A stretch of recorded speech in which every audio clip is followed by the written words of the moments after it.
ಮುಳುಗಾಲಿನ ಸಾರಿ ಕೆಜಿಎಫ್ನ ಯಾಕಂದ್ರೆ ಎಲ್ಲ ಕಡೆ ಪ್ರವಾಸ ಮಾಡಿ ಕ್ಷಮೆ ಇಲ್ಲಿ ಕೋಲಾರೆಲ್ಲ ಅದಕ್ಕೂ ಮುಳುಗಾಲ ಕೋಲಾರ ಕೋಲಾರ ಜಿಲ್ಲೆಯಲ್ಲಿ ಫಸ್ಟ್ ಆಯ್ತು, ನಿನ್ನೆ ಶ್ರೀನಿವಾಸಪುರದಲ್ಲಿ ಆಯ್ತು.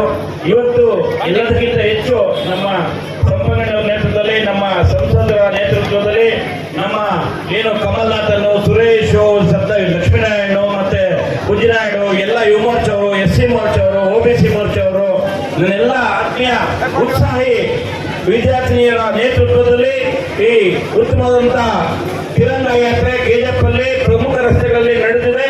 ಎಲ್ಲರಿಗೂ ಉತ್ಸಾಹ ಆಗಿದೆ. ಎಷ್ಟೋ ಜನ ನೋಡ್ತಾ ಇದ್ದೆ, ಯಾರು ನಮ್ಮ ಜೊತೆ ಭಾಗವಹಿಸಿಲ್ಲ ಅವ್ರಿಗೆ ನಾಚಿಕೆ ಆಗ್ತಾ ಇತ್ತು. ನಾವು ಧ್ವಜ ಇಟ್ಕೊಂಡು ಹೋಗ್ಬೇಕಾಯ್ತಲ್ಲಪ್ಪ ಅಂತ.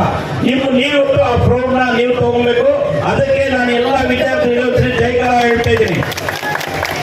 ಸ್ನೇಹಿತರೆ, ಏನು ಪಾಲ್ಗಾಮ್ ಅಟ್ಯಾಕ್ ಆದ್ಮೇಲೆ ಏನು 26 ಜನ ಒಂದು ಸಿಂಧೂರನ ಪಾಕಿಸ್ತಾನ ಪ್ರೇರಿತ ಭಯೋತ್ಪಾದಕರು ಕೃತ್ಯ ನಡೆಸಿದ್ರು.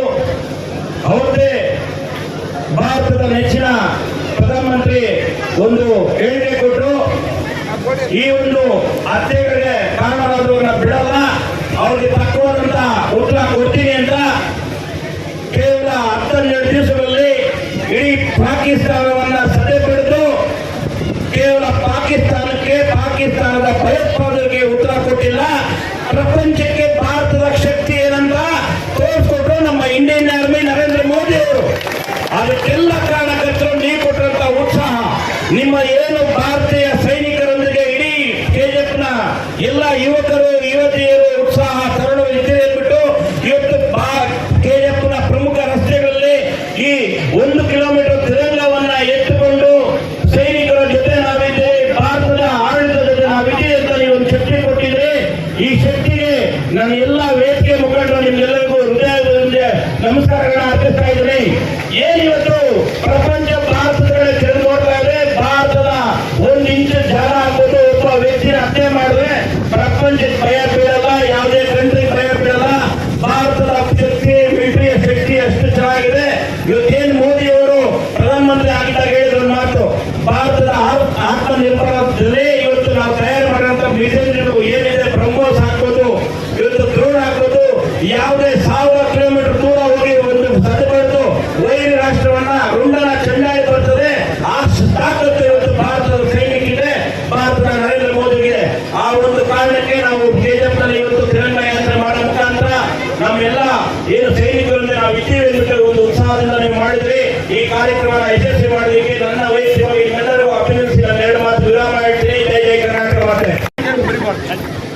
ಇದು ಪಾರ್ಟಿ ವತಿಯಿಂದ ಮಾಡಿಲ್ಲ, ಇದು ಎಲ್ಲಾ ಭಾರತೀಯರು ಸೇರ್ಕೊಂಡು ಇದನ್ನ ತಿರಂಗ ಯಾತ್ರೆ ಮಾಡಿರ್ತಕ್ಕಂಥದ್ದು. ಅದನ್ನ ಆಮೇಲೆ ಪಾರ್ಟಿ ಮಾತಾಡೋಣ. ಈಗ ನಿಮ್ಮನ್ನೆಲ್ಲ ಉದ್ದೇಶಿಸಿ ಮಾಜಿ ಶಾಸಕರಾದಂತ ಸಂಬಯ್ಯನವರು ಮಾತಾಡ್ಬೇಕು ಅಂತ ಹೇಳಿ ಕೇಳ್ಕೊಂಡ್ರು. ಭಾರತ್ ಮಾತಾ ಕಿ, ನರೇಂದ್ರ ಮೋದಿಜಿ ಅವರಿಗೆ, ನಮ್ಮ ದೇಶದ ಸೈನಿಕರಿಗೆ, ಆತ್ಮೀಯ ಭಾರತ ದೇಶದ ಹೆಮ್ಮೆಯ ಪ್ರಜೆಗಳೇ, ದೇಶ ಪ್ರೇಮ ಇಟ್ಕೊಂಡು ತಿರಂಗ ಯಾತ್ರೆಯನ್ನ ಮಾಡಬೇಕಂತೇಳಿ ನಮ್ಮ ಕ್ಷೇತ್ರದ ಮತ್ತು ಜಿಲ್ಲೆಯ ಎಲ್ಲ ಪ್ರಮುಖರು ತೀರ್ಮಾನ ಮಾಡಿದ ನಂತರ ನಮ್ಮ ಕೆಜಿಎಫ್ ನಗರದಲ್ಲಿ ಮಾಡಬೇಕು ಅಂತೇಳಿ ಅನೇಕ ಸಂಘ ಸಂಸ್ಥೆಗಳಿಗೆ ಮನವಿಯನ್ನು ಕೊಟ್ಟ ಮೇಲೆ, ಮತ್ತೆ ವಿದ್ಯಾಸಂಸ್ಥೆಗಳಿಗೆ ನಾವು ಮನವಿಯನ್ನು ಕೊಟ್ಟ ಮೇಲೆ ಇಲ್ಲಿ ಬಂದಿರತಕ್ಕಂಥ ಅನೇಕ ಗುರುಗಳೆಲ್ಲರೂ ಕೂಡ ನಮ್ಮ ಮುಂದೆ ಇದ್ದಾರೆ. ಹೆಸರು ಹೇಳಿದ್ರೆ ಬಹಳಷ್ಟು ಜನ ಹೆಸರು ಹೇಳಬೇಕಾಗ್ತದೆ, ಸಮಯ ಕಡಿಮೆ ಕೊಟ್ಟಿದ್ದಾರೆ. ಗುರುಗಳ ಮಾರ್ಗದರ್ಶನದಲ್ಲಿ ನಿಮ್ಮ ಕಾಲೇಜುಗಳಲ್ಲಿ ವ್ಯಾಸಂಗ ಮಾಡುವಂತ ಎಲ್ಲ ವಿದ್ಯಾರ್ಥಿನಿಯರು ಭಾಗವಹಿಸುವುದರ ಮೂಲಕ ನಮ್ಮ ಕ್ಷೇತ್ರದಲ್ಲಿರ್ತಕ್ಕಂಥ ಎಲ್ಲ ಸಂಘ ಸಂಸ್ಥೆಗಳು, ಪಕ್ಷಾತೀತವಾಗಿ ರಾಜಕೀಯ ಪ್ರಮುಖರು ನಮ್ಮ ಜೊತೆಯಲ್ಲಿ ಕೈ ಜೋಡಿಸಿ ಮಾಧ್ಯಮದ ಸ್ನೇಹಿತರೊಂದಿಗೆ ಭಾರತದ ಹಿರಿಮೆಯನ್ನ, ಗರಿಮೆಯನ್ನ ಜಗತ್ತಿಗೆ ನಾವೆಲ್ಲರೂ ಕೂಡ ಭಾರತದ ಒಳಗಡೆ ದೇಶಕ್ಕಾಗಿ ನಾವೆಲ್ಲರೂ ಯಾವ ರೀತಿ ಒಗ್ಗಟ್ಟಾಗಿದ್ದೀವಿ ಅನ್ನುವಂಥದ್ದನ್ನ ತಿರಂಗ ಯಾತ್ರೆ ನಾವು ತೋರಿಸಬೇಕಾಗಿತ್ತು. ಅದು ನಾವು ಇವತ್ತು ಕೆಜಿಎಫ್ ಅಲ್ಲಿ ಮಾಡಿ ತೋರಿಸಿದ್ದೇವೆ ಬಂಧುಗಳೇ. ಗಡಿಯಲ್ಲಿ ಯೋಧರು ನಮಗಾಗಿ ಅಲ್ಲಿ ಕಾಯುತ್ತಿದ್ದಾರೆ. ಪ್ರಾಣವ ತ್ಯಾಗ ಮಾಡಿ ದೇಶವನ್ನ ವಿಶ್ವ ಮಟ್ಟದಲ್ಲಿ ಅಗ್ರಗಣ್ಯ ಸ್ಥಾನಕ್ಕೆ ತೆಗೆದುಕೊಂಡು ಹೋಗಲಿಕ್ಕೆ ನಮ್ಮ ದೇಶದ ಪ್ರಧಾನಮಂತ್ರಿಗಳಾದ ನರೇಂದ್ರ ಮೋದಿಜಿಯವರು ಕೆಲಸ ಮಾಡ್ತಾ ಇದ್ದಾರೆ. ಆದರೆ ದೇಶದ ಒಳಗೆ ಇರತಕ್ಕಂಥ ನಮ್ಮೆಲ್ಲರ ಜವಾಬ್ದಾರಿ ಏನು ಅನ್ನುವಂಥ ಪ್ರಶ್ನೆ ನಮ್ಮ ಮುಂದೆ ಬಂದಾಗ, ಯಾವುದೇ ಸಂದರ್ಭದಲ್ಲಿ ದೇಶಕ್ಕೆ ಆತಂಕ ಬಂದಾಗ, ದೇಶಕ್ಕೆ ಅಭದ್ರತೆ ಬಂದಾಗ, ದೇಶ ಸಂಕಷ್ಟಕ್ಕೆ ಬಂದಾಗ ನಾವು ಎಲ್ಲವನ್ನು ಮರೆತು ಜಾತಿ, ಧರ್ಮ, ರಾಜಕೀಯ ಎಲ್ಲವನ್ನು ಮರೆತು ನಾವೆಲ್ಲರೂ ಒಂದಾಗಬೇಕಾಗಿದೆ ಬಂಧುಗಳೇ. ಅದಕ್ಕಾಗಿ ಇವತ್ತು ನಾವೆಲ್ಲರೂ ಕೂಡ ನೋಡಿ, ಎಲ್ಲ ಧರ್ಮದವರು ನಾವಿಲ್ಲಿದ್ದೀವಿ, ಎಲ್ಲ ಜಾತಿಯವರು ನಾವಿಲ್ಲಿದ್ದೀವಿ. ಇದಕ್ಕೆ ಕಾರಣ ಏನು? ಆ ಭಾರತ ಮಾತೆ ನಮಗೆ ಕೊಟ್ಟಿರ್ತಕ್ಕಂಥ ಜನ್ಮ, ಆ ಭಾರತ ಮಾತೆಯ ಮಡಿಯಲ್ಲಿ ಜನ್ಮ ಪಡೆದಂತ ನಾವು ಈ ಕರ್ಮಭೂಮಿಯ ಋಣವನ್ನು ತೀರಿಸಬೇಕು. ಅದಕ್ಕಾಗಿ ಈ ತಿರಂಗ ಧ್ವಜವನ್ನು ಹಿಡಿದು ಬೀದಿಗಳಲ್ಲಿ ಮೆರವಣಿಗೆ ಮಾಡುವುದರ ಮೂಲಕ ನಾವೆಲ್ಲರೂ ಕೂಡ ದೇಶಕ್ಕಾಗಿ ಸೈನಿಕರೊಂದಿಗೆ ನಾವಿದ್ದೇವೆ, ಈ ದೇಶದ ಪ್ರಧಾನಮಂತ್ರಿಗಳ ಜೊತೆಗೆ ನಾವಿದ್ದೇವೆ, ನಾವೆಲ್ಲರೂ ಒಗ್ಗಟ್ಟಾಗಿದ್ದೇವೆ ಅನ್ನುವಂಥ ಸಂದೇಶವನ್ನ ಕೊಡಬೇಕಾಗಿದೆ. ಅದಕ್ಕಾಗಿ ನಾವು ಈ ಯಾತ್ರೆಯನ್ನು ಮಾಡುತ್ತಿದ್ದೇವೆ ಬಂಧುಗಳೇ. ಇದಕ್ಕೆ ಯಾವುದೇ ರಾಜಕೀಯ ಬಣ್ಣವನ್ನು ಕಲ್ಪಿಸುವುದು ಬೇಡ. ನಾವೆಲ್ಲರೂ ಒಂದು, ಮೊದಲು ಭಾರತ ಮಾತೆ, ಆನಂತರ ನಾವೆಲ್ಲರೂ ಅನ್ನುವಂಥ ಸಿದ್ಧಾಂತಗಳನ್ನು ಇಟ್ಕೊಂಡಿರ್ತಕ್ಕಂಥ ದೇಶದ 140 ಕೋಟಿ ಜನ ನಾವೆಲ್ಲರೂ ಕೂಡ ಇವತ್ತು ತಿರಂಗ ಯಾತ್ರೆಯನ್ನ ಇಡೀ ಜಿಲ್ಲೆಯಾದ್ಯಂತ ನಮ್ಮ ಮಾಜಿ ಸಂಸದರಾದಂತಹ ಮುನಿಸ್ವಾಮಿ ಅವರ ನೇತೃತ್ವದಲ್ಲಿ, ನಮ್ಮ ಜಿಲ್ಲಾ ಅಧ್ಯಕ್ಷರಾದಂತಹ ನಮ್ಮ ಚಲಪತಿ ಅವರ ನೇತೃತ್ವದಲ್ಲಿ ನಾವೆಲ್ಲರೂ ಅವರೆಲ್ಲರೂ ಏನು ಮಾರ್ಗದರ್ಶನ ಮಾಡಿದರು ಆ ಕೆಲಸವನ್ನು ಒಬ್ಬ ದೇಶದ ಈ ಭಾರತ ಮಾತೆಯ ಮಗನಾಗಿ, ಸೇವಕನಾಗಿ ನಾವು ಕೆಲಸ ಮಾಡಿದ್ದೀವಿ ಅಷ್ಟೇ. ನಾವು ಯಾರಿಗೂ ಮುಖಂಡರಲ್ಲ, ಯಾರಿಗೂ ನಾಯಕರಲ್ಲ. ಇಲ್ಲಿ ಬಂದಿರ್ತಕ್ಕಂಥ 106 ಜನ ಕಾರ್ಯಕರ್ತರು ನಿಮ್ಮ ಮನೆಯ ಮಕ್ಕಳಾಗಿ ನಾವು ಕೆಲಸ ಮಾಡಿದ್ದೀವಿ ಅಷ್ಟೇ ಇವತ್ತು. ಅದೇ ರೀತಿ ಈ ದೇಶದ ಹೆಮ್ಮೆಯ ಪ್ರಧಾನಮಂತ್ರಿ ಕೂಡ ಈ ದೇಶದ ಮನೆಯ ಮಗನಾಗಿ ಕೆಲಸ ಮಾಡ್ತಾ ಇದ್ದಾರೆ ಬಂಧುಗಳೇ. ನಿಮಗೆ ಗೊತ್ತಿದೆ, ಪಹಲ್ಗಾಮಲ್ಲಿ ನಡೆದಂತಹ ನರಮೇಧ ಹತ್ಯಾಕಾಂಡವನ್ನ ತುಟಿ ಬಿಚ್ಚಿ ಮಾತನಾಡಿದ ನಮ್ಮ ದೇಶದ ಪ್ರಧಾನಮಂತ್ರಿಗಳು ಏನ್ ಮಾಡಿದ್ರು? ಅವರ ಮಾಡಿದ ರೀತಿ, ಯಾವ ರೀತಿ ಪ್ರತ್ಯುತ್ತರವನ್ನು ಕೊಡಬೇಕಂತೇಳಿ ಮೌನದ ಮೂಲಕ ಕೊಟ್ಟರು. ಏನಾಗಿದೆ? ನಮ್ಮ ಮೇಲೆ ಬಂದಂತಹ ದೇಶಗಳಿಗೆ ಇವತ್ತು ಪರಿಸ್ಥಿತಿ ಏನಾಗಿದೆ? ತಿನ್ನಕ್ಕೆ ಊಟ ಇಲ್ಲ, ಕುಡಿಯಕ್ಕೆ ನೀರಿಲ್ಲ, ಎಲ್ಲ ದೇಶಗಳು ದಿಗ್ಬಂಧನ ಆಗಿದೆ. ಆ ಒಂದು ಪರಿಸ್ಥಿತಿ ನಿರ್ಮಾಣ ಮಾಡುವುದು ಯಾರು? ಈ ದೇಶದ ಪ್ರಧಾನಮಂತ್ರಿ ನರೇಂದ್ರ ಮೋದಿಜಿಯವರು, ಈ ದೇಶದ ನೆಚ್ಚಿನ ನಮ್ಮ ಸೈನಿಕರು. ಅದಕ್ಕೆ ನಾವೇನು ಮಾಡಬೇಕು? ನಾವೇನು ಹಣ ಕೊಡಬೇಕಾಗಿದ್ದಿಲ್ಲ, ಯುದ್ಧಕ್ಕೆ ಹೋಗಬೇಕಾಗಿದ್ದಿಲ್ಲ, ಏನೂ ಇಲ್ಲ. ಸೈನಿಕರೇ, ನೀವು ನಮ್ಮ ಅಣ್ಣ ತಮ್ಮಿದ್ರು, ಅಕ್ಕ ತಂಗಿಯರು, ನಾವು ನಿಮ್ಮ ಜೊತೆಗಿದ್ದೇವೆ, ಮುನ್ನುಗ್ಗಿ ಅನ್ನುವಂತ ಸಂದೇಶವನ್ನು ಒಪ್ಪಟ್ಟಿನಿಂದ ನಾವು ಕೊಡಬೇಕಾಗಿರ್ತಕ್ಕಂಥ ಕರ್ತವ್ಯ ಅಷ್ಟೇ ನಮ್ಮದು ಅನ್ನುವಂಥದ್ದನ್ನು ನಾವು ಇವತ್ತು ಈ ಕಾರ್ಯಕ್ರಮದ ಮೂಲಕ ತೀರ್ಮಾನ ಮಾಡಿದ್ದೀವಿ, ಸಂದೇಶವನ್ನು ಕೊಟ್ಟಿದ್ದು ಬಂಧುಗಳೇ. ನೀವೆಲ್ಲರೂ ಕೂಡ ಬಹಳ ಬಿಸಿಲಿನಲ್ಲಿ ಬೆಳಗ್ಗೆಯಿಂದ ಇಲ್ಲಿ ತನಕ ತಿರಂಗ ಯಾತ್ರೆಯಲ್ಲಿ ಭಾರತ ಮಾತೆಯ ಮಕ್ಕಳಾಗಿ, ದೇಶಕ್ಕಾಗಿ, ದೇಶದ ಪ್ರಧಾನಮಂತ್ರಿಗೋಸ್ಕರ, ಈ ದೇಶದ ಸೈನಿಕರಿಗೋಸ್ಕರ ನಿಮ್ಮ ಆತ್ಮಬಲವನ್ನ, ನಿಮ್ಮ ಆತ್ಮಸ್ಥೈರ್ಯವನ್ನ ಎದೆಗುಂದರೆ ನಿಮ್ಮೊಂದಿಗೆ ನಾವಿದ್ದೇವೆ ಅನ್ನುವಂಥ ಸಂದೇಶವನ್ನು ಕೊಡುವುದರ ಮೂಲಕ ಈ ಕಾರ್ಯಕ್ರಮವನ್ನು ಮಾಡಿದ್ದೇವೆ. ನಾನು ಹೆಚ್ಚಾಗಿ ಮಾತಾಡಕ್ಕೆ ಹೋಗೋದಿಲ್ಲ. ಈ ಕಾರ್ಯಕ್ರಮಕ್ಕೆ ಬಂದಿರತಕ್ಕಂಥ ಎಲ್ಲ ಕಾಲೇಜಿನ ನಮ್ಮ ಸಹೋದರಿಯರು ಮತ್ತೆ ನಿಮಗೆ ವಿದ್ಯಾಭ್ಯಾಸ ಕೊಡುವಂತ ಗುರುಗಳಿಗೆ ನಾನು ಅವರ ಪಾದಗಳಿಗೆ ಸಾಷ್ಟಾಂಗ ನಮಸ್ಕಾರವನ್ನು ಇಲ್ಲಿಂದ ಮಾಡ್ತಾ, ಮತ್ತು ಸಾರ್ವಜನಿಕ ಬಂಧುಗಳು, ಮಾಧ್ಯಮದ ಸ್ನೇಹಿತರು, ನಮ್ಮೆಲ್ಲ ಪ್ರಮುಖರು ಎಲ್ಲರೂ ಕೂಡ ಇಲ್ಲಿ ಈ ಕಾರ್ಯಕ್ರಮಕ್ಕೆ ಬಂದು ಯಶಸ್ವಿಗೊಳಿಸಿದ್ದಾರೆ. ನಮ್ಮ ಕೆಲಸ ಮಾಡೋದಕ್ಕೆ ಒಂದು ಸ್ಫೂರ್ತಿದಾಯಕವಾದಂತ, ಪ್ರೇರಣಾದಾಯಕವಾದಂತ ಒಂದು ಕಾರ್ಯಕ್ರಮ ಇದಾಗಿದೆ ಬಂಧುಗಳೇ. ಮುಂದಿನ ದಿನಮಾನಗಳಲ್ಲಿ ನಮ್ಮ ನಗರಸಭೆಯ ಸದಸ್ಯರು ಕೂಡ, ನಮ್ಮ ಅಕ್ಕ ತಂಗಿಯರು ಕೂಡ ನಮ್ಮ ಮುಂದೆ ನಿಂತಿದ್ದಾರೆ.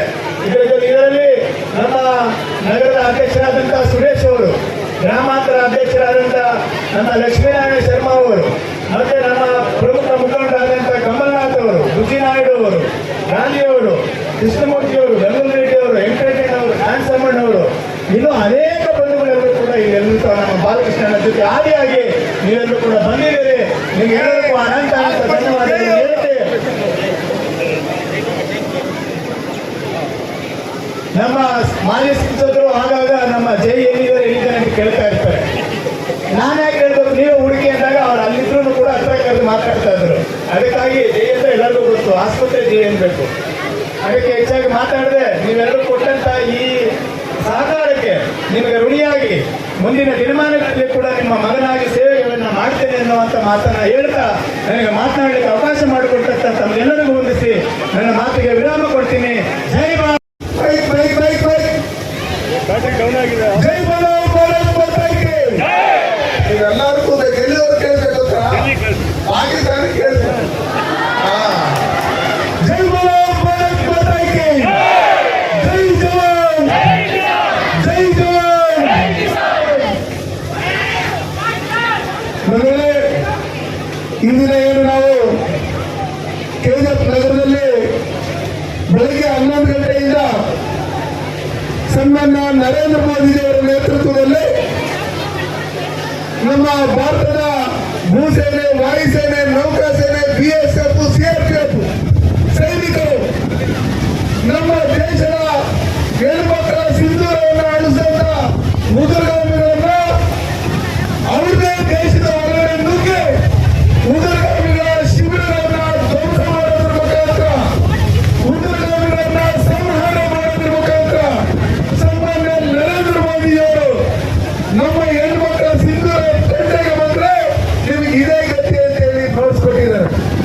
ಅದಕ್ಕೋಸ್ಕರ ನಾವಿಡೀ ದೇಶದಾದ್ಯಂತ ತಿರಂಗ ಯಾತ್ರೆಯನ್ನು ಮಾಡೋದ್ರ ಮುಖಾಂತರ ನಮ್ಮ ನರೇಂದ್ರ ಮೋದಿಯವರಿಗೆ, ನಮ್ಮ ರಕ್ಷಣಾ ಸಚಿವರಿಗೆ, ನಮ್ಮ ಸೈನಿಕರಿಗೆ ನಾವಿದ್ದೀರಿ ನಿಮ್ಮ ಜೊತೆಯಲ್ಲಿ ಮುಂದಕ್ಕೆ ಒಳ್ಳೆ ಪಾಕಿಸ್ತಾನ ನಾವನ್ನ ಲೆಕ್ಕಾಚಾರದಲ್ಲಿ ಇವತ್ತು ಸನ್ಮಾನ್ಯ ನರೇಂದ್ರ ಮೋದಿಜಿಯವರು ಪಾಕಿಸ್ತಾನಕ್ಕೆ ಒಂದು ದಿಟ್ಟ ಗೆಜ್ಜೆಯನ್ನು ಇಟ್ಟು ನಾವು ಮನಸ್ಸಿಟ್ಟ ಪ್ರಪಂಚದ ಭೂಪಟದಲ್ಲಿ ಪಾಕಿಸ್ತಾನ ಅನ್ನೋ ಲಕ್ಷಣ ಇರಲ್ಲ ಅಂತ ಹೇಳಿ ನೋಡ್ಸ್ಕೊಟ್ಟಿರ್ತಕ್ಕಂಥವ್ರಿಗೆ ನಾವು ಬೆಂಬಲ ಸೂಚಿಸ್ತಾ ಇದ್ದೀರಿ.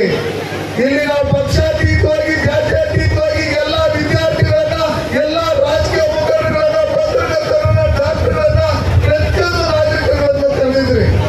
ಸುಮಾರು ಜನ ನೀವು ಇಲ್ಲಿ ಬಂದಿದ್ದೀರಿ. ಸಂಪಂಗೇಣ ಅವರು ಇರ್ಬೋದು, ನಮ್ಮ ಸುರೇಶ್ ಅವರು ಇರ್ಬೋದು, ನಮ್ಮ ಶರ್ಮಾ ಅವರು ಇರ್ಬೋದು, ಬುಚ್ಚಿ ಅವರು ಇರ್ಬೋದು, ಕಮಲ್ ಅವರು ಇರ್ಬೋದು, ಹನುಮಂತರು ಇರ್ಬೋದು, ಜೈ ಅವರು ಇರ್ಬೋದು, ಎಲ್ಲ ನಮ್ಮ ಜಿಲ್ಲಾಧ್ಯಕ್ಷರಾದಂತ ಓಂಶಕ್ತಿ ಚಲಪತಿ ಅವರ ನೇತೃತ್ವದಲ್ಲಿ ಇವತ್ತು ಎಲ್ಲ ಒಟ್ಟಿಗೆ ಸೇರಿದ್ದೀರಿ.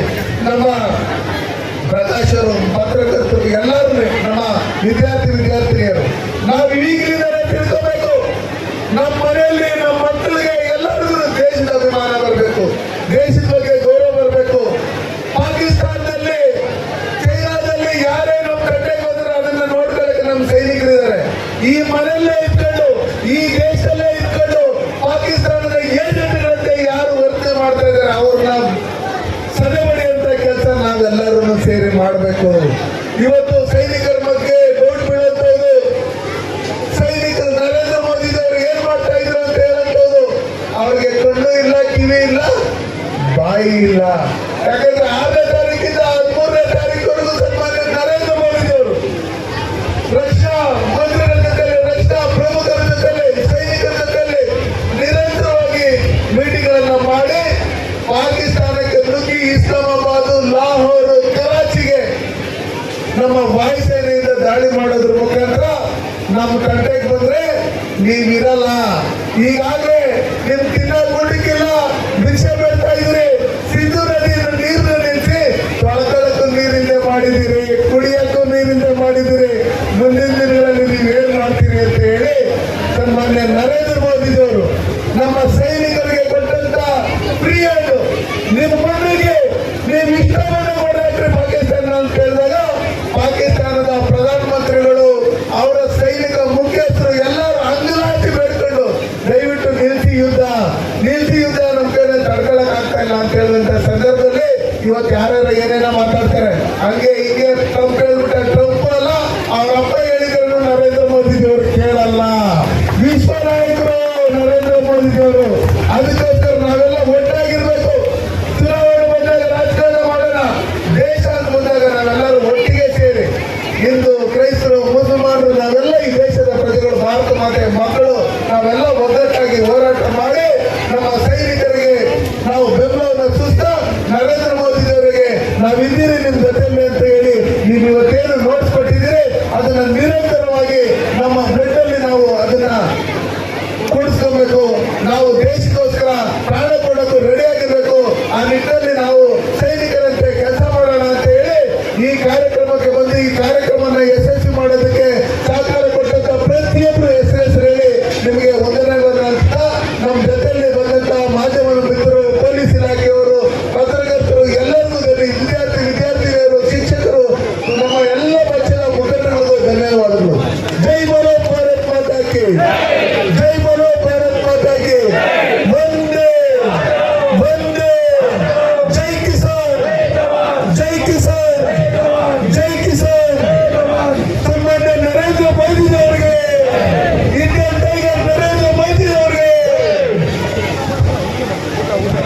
ಪರಮೇಶ್ವರ ಇಷ್ಟು ದಾಳಿ ಮಾಡಿದ್ದಾರೆ.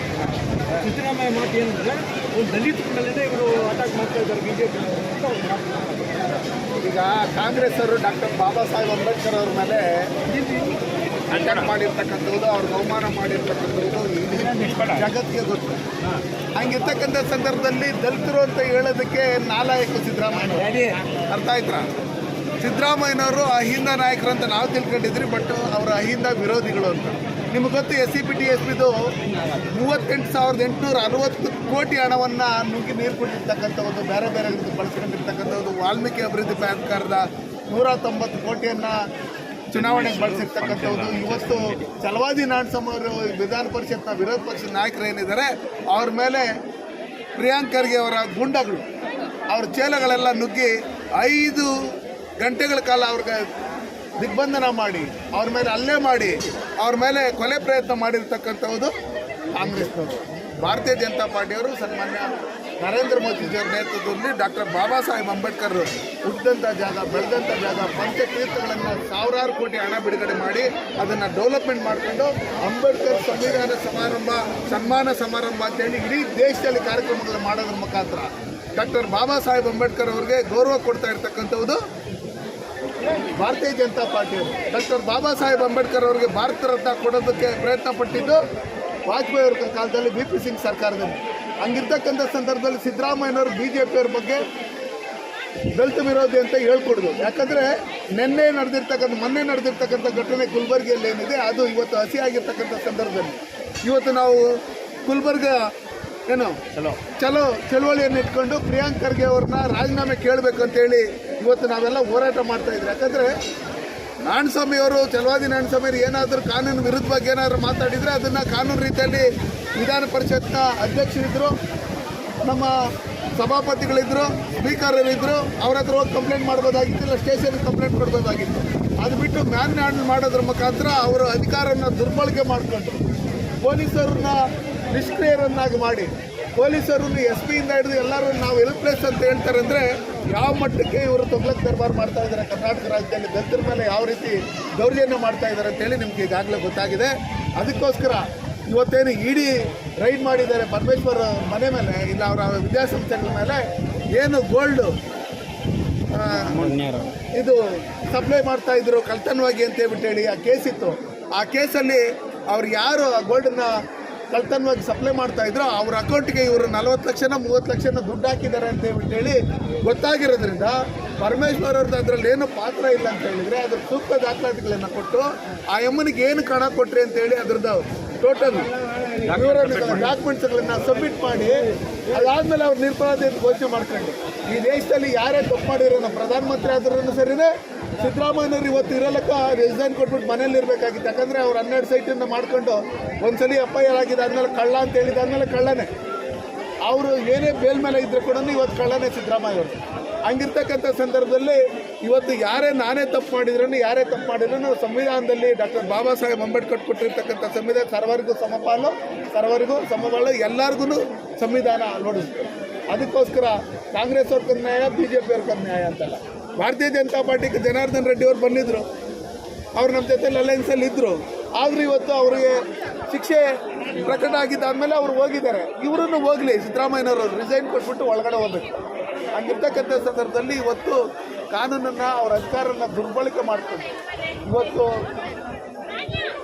ದಲಿತರ ಮೇಲೆ ಹಲ್ಲೆ ಮಾಡಿ ದಲಿತ ಅಧಿಕಾರಿಗಳನ್ನು ಸೂಸೈಡ್ ಮಾಡ್ಕೊಳ್ಳೋಂಥ ಪರಿಸ್ಥಿತಿಗಳು ಬಂದು ಸುಮಾರು ಜನ ಸೂಸೈಡ್ ಮಾಡ್ಕೊಂಡಿರ್ತಕ್ಕಂಥದ್ದು ಇದನ್ನೆಲ್ಲ ನೀವು ನೋಡಿದ್ದೀರಿ. ಕರ್ನಾಟಕದಲ್ಲಿ ಕಾಂಗ್ರೆಸ್ ಸರ್ಕಾರ ಅಧಿಕಾರಕ್ಕೆ ಬಂದ ಮೇಲೆ ಕಾನೂನು ಸುವ್ಯವಸ್ಥೆ ಟೋಟಲಾಗಿ ಹದಗೆಟ್ಟಿದೆ. ಸ್ಟೇಷನ್ಗಳ ಮೇಲೆ ಕಾಂಗ್ರೆಸ್ ಅವ್ರ ಗುಂಡಗಳು, ಉಗ್ರಗಾಮಿಗಳು ಹಲ್ಲೆ ಮಾಡಿದ್ರೇನು ಅವ್ರಿಗೆ ರಕ್ಷಣೆ, ಅವರು ಏನು 16 ವರ್ಷದವರು ಅಂತ ಹೇಳ್ಬಿಟ್ಟು ಹೇಳ್ತಾರೆ. ಏನು ಹೇಳಿ ಆ ಥರ ಹೇಳ್ತಾರೆ. ಅವ್ರು ನಮ್ಮ ಬ್ರದರ್ಸ್ ಅಂತ ಹೇಳ್ತಾರೆ. DJ ಹಳ್ಳಿ KG ಹಳ್ಳಿಯಲ್ಲಿ ಪೊಲೀಸ್ ಸ್ಟೇಷನ್ಗೆ ಯಾರು ಬೆಂಕಿ ಹಾಕಿದ್ರು, ಪೊಲೀಸರಿಗೆ ಅವ್ರ ಶಾಸಕರ ಮನೆಗೆ ಬೆಂಕಿ ಹಾಕಿದ್ರು, ಅವ್ರಿಗೆ ನೀವು ಓಟ್ ಹಾಕ್ರಿ, ಕಾಂಗ್ರೆಸ್ ಓಟ್ ಹಾಕಿ ನಿಮ್ಮ ಕೇಸನ್ನ ಖುಲಾಸೆ ಮಾಡ್ತೀರಿ ಅಂತ ಹೇಳಿರ್ತಕ್ಕಂಥದ್ದು ಕಾಂಗ್ರೆಸ್ ಅವರಿನ ಸನ್ಮಾನ್ಯ ನರೇಂದ್ರ ಮೋದಿಜಿಯವರು ಭಾರತೀಯ ಜನತಾ ಪಾರ್ಟಿ ದೇಶದ ಪರವಾಗಿರುತ್ತೆ. ಯಾರೇ ತಪ್ಪು ಮಾಡಿದ್ರು ಅದನ್ನು ಸಹಿಸಲ್ಲ. ಇಡಿ ಸ್ವತಂತ್ರ ಸಂಸ್ಥೆ, ಅದಕ್ಕೆ ಸಂವಿಧಾನಿಕವಾದಂಥ ಅಧಿಕಾರ ಇದೆ. ಯಾರೇ ತಪ್ಪು ಮಾಡಿದ್ರು ಅದನ್ನು ತನಿಖೆ ಮಾಡೋಂಥ ಅಧಿಕಾರ ಅವ್ರಿಗಿದೆ, ಅವ್ರು ಮಾಡ್ತಾರೆ. ಕೊತ್ತೂರು ಮಂಜು ಅವರು ಮಿಲಿಟರಿ ಆರ್ಮಿ ಬಗ್ಗೆ ಟೀಕೆ ಮಾಡಿದ್ದಾರೆ. ಏನು ಪ್ರೂಫ್ ಇದೆ? ಈಗ ಕೊತ್ತೂರು ಮಂಜು ಅವ್ರ ಬಗ್ಗೆ MLA ಅವರು ಕೊತ್ತೂರು ಮಂಜು ಅವ್ರ ಬಗ್ಗೆ ಹೇಳಿದ್ದೀವಿ. ಈ ದೇಶದ ಸೈನಿಕರ ಬಗ್ಗೆ ಹಗುರವಾಗಿ ಮಾತಾಡೋಂಥವ್ರು ಕೊತ್ತೂರು ಮಂಜು ಅವರಾಗಲಿ, ಪ್ರಿಯಾಂಕ್ ಖರ್ಗೆ ಅವರಾಗಲಿ, ಯಾರೇ ಈ ದೇಶದಲ್ಲಿ ಅವ್ರ ಬಗ್ಗೆ ಹಗುರವಾಗಿ ಮಾತಾಡಿದರೆ ಅವರು ಈ ದೇಶದಲ್ಲಿ ಸೈನಿಕರ ಹತ್ರ ಕ್ಷಮೆ ಕೇಳಬೇಕು. ಸನ್ಮಾನ್ಯ ನರೇಂದ್ರ ಮೋದಿಜಿಯವರ ನಾಯಕತ್ವದಲ್ಲಿ ಯಾವತ್ತೂ ನಡೆದೇ ಇರ್ತಷ್ಟು ದಾಳಿ ಇವತ್ತು ಪಾಕಿಸ್ತಾನ ಮೇಲೆ ನಡೆದಿದೆ. ಪಾಕಿಸ್ತಾನಕ್ಕೆ ನುಗ್ಗಿ, ಅದು ಇಸ್ಲಾಮಾಬಾದ್ ಇರ್ಬೋದು, ಲಾಹೋರ್ ಇರ್ಬೋದು, ಕರಾಚಿ ಇರ್ಬೋದು, ಉಗ್ರಗಾಮಿಗಳ ಶಿಬಿರಗಳ ಮೇಲೆ 9 ಶಿಬಿರಗಳ ಮೇಲೆ ಹಾಕೋದ್ರ ಮುಖಾಂತರ ಉಗ್ರಗಾಮಿಗಳನ್ನು, ನೂರಾರು ಉಗ್ರಗಾಮಿಗಳನ್ನು ಸಂಹಾರ ಮಾಡೋದ್ರ ಮುಖಾಂತರ ಇವತ್ತು ನಮ್ಮ ಸಿಂಧೂರದ ಮೇಲೆ ಕೈ ಸಣ್ಣಾಕಿದ್ದಂಥ ಪಾಕಿಸ್ತಾನ ಉಗ್ರಗಾಮಿಗಳಿಗೆ ದಿಟ್ಟ ಉತ್ತರವನ್ನು ಕೊಟ್ಟಿದ್ದಾರೆ. ಇದನ್ನು ಅವ್ರು ಶಾಸಕರಾಗಿ ಅದನ್ನು ಕ್ಲೀನಾಗಿ ವಿಷಯ ತಿಳ್ಕೊಂಡು ಯಾರೋ ಬಂದಿದ್ದಾರೆ ಪಾಕಿಸ್ತಾನಿ ಏಜೆಂಟ್ಗಳು ಅವ್ರನ್ನ ಮೆಚ್ಚೋದಕ್ಕೆ ಮಾತಾಡ್ಬಿಟ್ರೆ ಓಟ್ಗೋಸ್ಕರ ಮಾತಾಡೋದಾಗಲ್ಲ. ದೇಶದ ಸೈನಿಕರು ಕಷ್ಟಪಟ್ಟು ಯುದ್ಧ ಮಾಡಿದ್ದಾರೆ, ಕಷ್ಟಪಟ್ಟು ನಾವು ಗೆದ್ದಿದ್ದೀರಿ. ಹಂಗಿರ್ತಕ್ಕಂಥ ಸಂದರ್ಭದಲ್ಲಿ ಅವರೇ ಅಂಗಲಾಚಿ ಕೇಳ್ಕೊಂಡಿದ್ದಾರೆ. ಅದೆಲ್ಲ ರೆಕಾರ್ಡ್ಸ್ ಅವ್ರ ಹತ್ರ ಇದೆ. ಆ ರೆಕಾರ್ಡ್ಸ್ ಏನಾದರೂ ಬೇಕಾದರೆ ಪ್ರಿಯಾಂಕ್ ಖರ್ಗೆ ಅವ್ರಿಗೆ ಮತ್ತು ಕೊತ್ತೂರು ಮಂಜು ಅವ್ರಿಗೆ ಆ ಬಾರ್ಡ್ರಲ್ಲಿ ಹೋಗಿ ಎಲ್ಲೆಲ್ಲಿ ನಡೆದು ಪಾಕಿಸ್ತಾನ ಪ್ರಧಾನಮಂತ್ರಿಗಳು ಹೇಳಿದ್ದಾರೆ ನಮ್ಮ ವಾಯುನೆಲೆಯನ್ನು ಧ್ವಂಸ ಮಾಡಿದ್ದಾರೆ ಅಂತೇಳಿ ಅದನ್ನೆಲ್ಲ ನೋಡ್ಕೊಂಡು ಆಮೇಲೆ ಮಾತಾಡೋಕ್ಕೆ